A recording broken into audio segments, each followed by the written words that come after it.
Hi, well, I'm here with Rob, who all of us know is the Minister of Vine Life, but also the Director of Hope Central. And it's great to see you, Rob. How are you doing? I'm very well, thank you. Good to see you, and good to have this opportunity to share with the good people of St Chad's, who have been so generous and so supportive, both in over the years and in this particular crisis. We've been staggered by the generosity. Brilliant. Well, I'll ask you about Hope Central in just a moment, but I mean, you're also the minister of a church. How's church life in these strange days? How's Vine Life going? Yeah, very unusual circumstances, as you appreciate. But yes, we're managing to keep fellowship. We're managing to run life groups midweek, and we're managing to do some sort of worship on a Sunday morning using YouTube. So we get some very experienced and very skilled worship leaders. A bit like us then. Yeah. And then usually myself, we give a live talk, but Cheryl did one, you'll be pleased to know, and it was very good. So I'm hoping to encourage her to participate a bit more often. Fantastic. See, that maybe that'll be one good thing that comes out of this particular situation. Yeah. We'll see. Fantastic. Brilliant. Well, Hope Central, I mean, in many ways, a sort of crisis like this is a time when Hope Central is made for in some ways. But obviously, things like the Hope Centres and things can't meet. But can you give us an update on what's happening at Hope Central at the moment and how it's been working in this crisis? Yes, of course. Yeah, well, as you appreciate, it was quite a difficult time for us to experience this particular situation, this lockdown, because we were in the process of rolling out new services, including a job club with our new job club manager, Karen Wire, for those of you that know her. And although she went through a selection process and was very highly thought of by Christians Against Poverty, who were partnering with to deliver that. She wasn't able to do her training because, of course, the lockdown happened before it happened, before the training occurred. So we were also going to be delivering the CAP Money course, which a few of us had just trained for to deliver that. And again, because we're not doing anything face to face, that's in abeyance. And of course, for many vulnerable people, no longer able to access the hope centres is quite a big blow to them, and leaves them feeling, even more isolated than perhaps they would normally have been feeling anyway.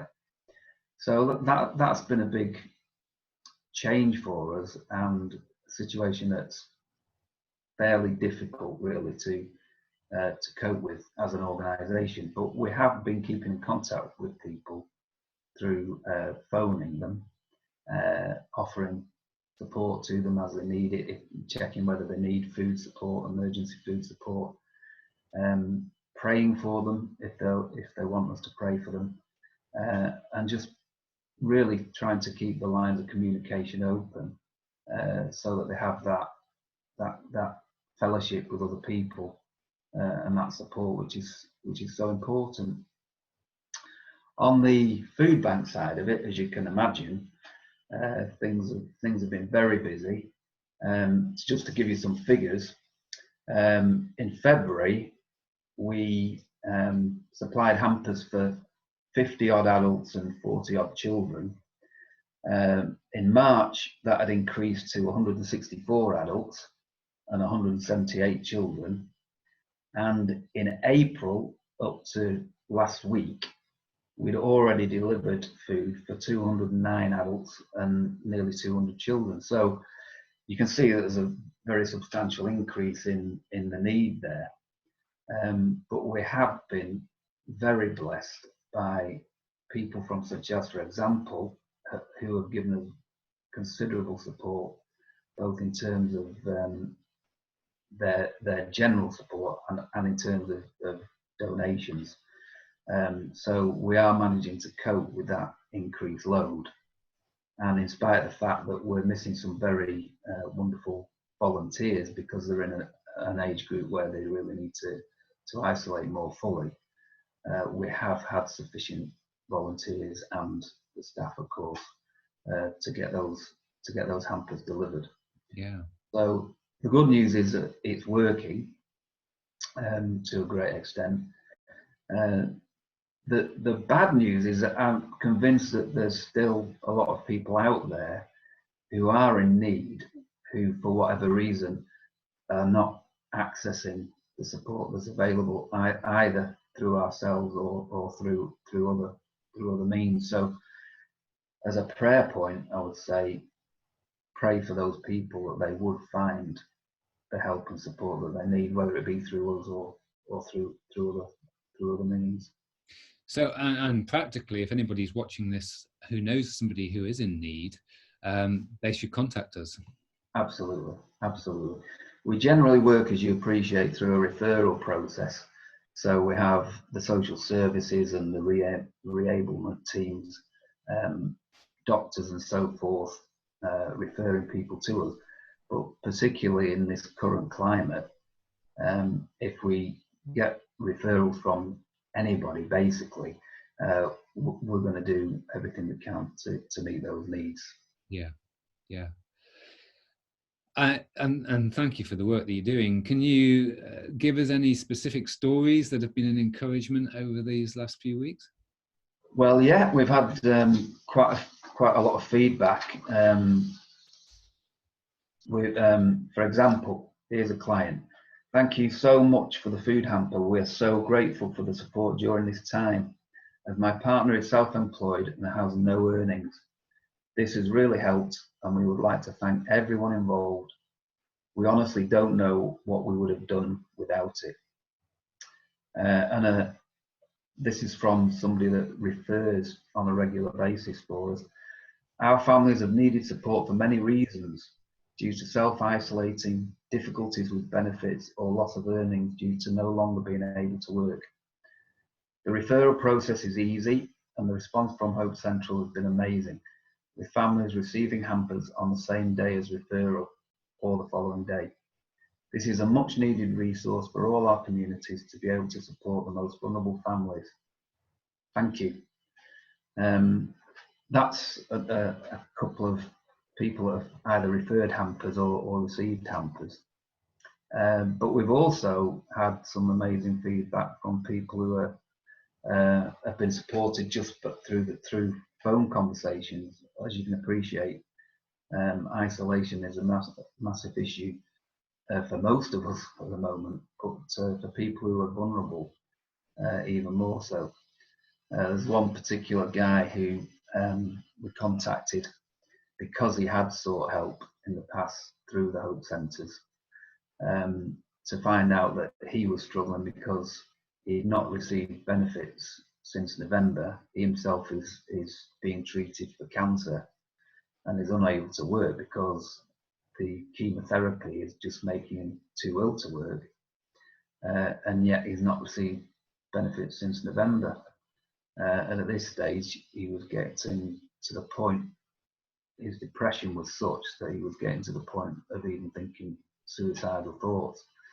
So we were able to help him, both through supplying food to him, also through obviously praying with him, which he was very grateful to receive, and even putting him in touch with his MP, which seems to have got the ball rolling with the DWP, Department of Work and Pensions, to hopefully remove the logjam and get his benefits flowing again. So, as you can appreciate, these are really great privileges for us to be able to support people in that way. But again, please pray that other people in the same situation will find the support and won't be left even with the thought of suicide as their only way out. Yeah, definitely.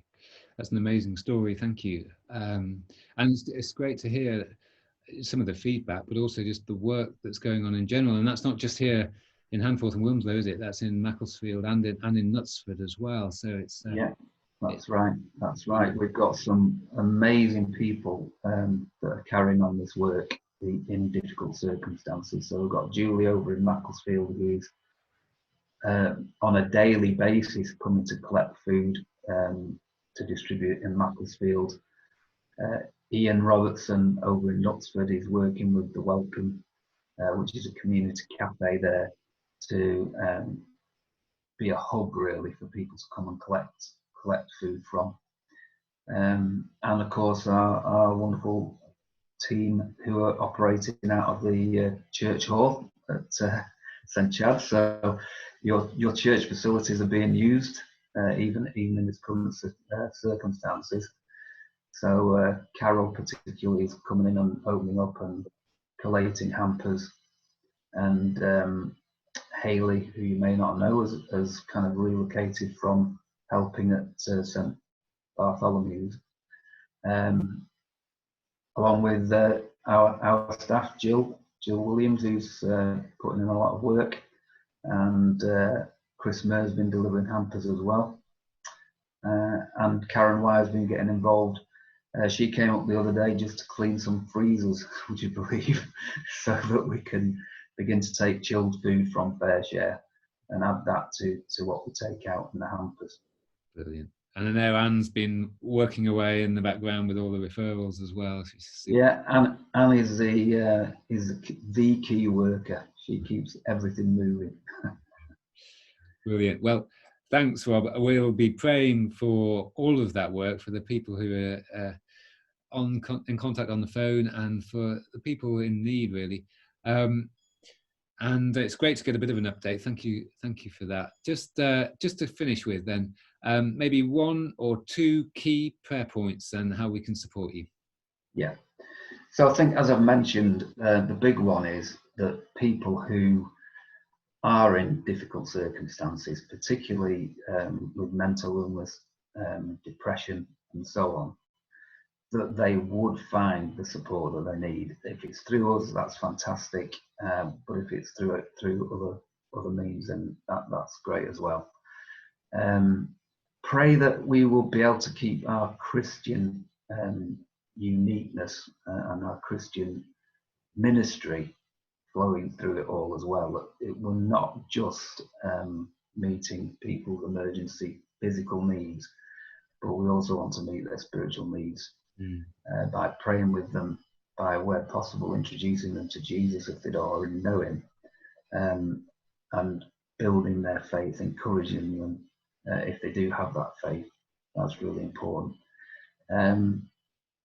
I think also pray that we can somehow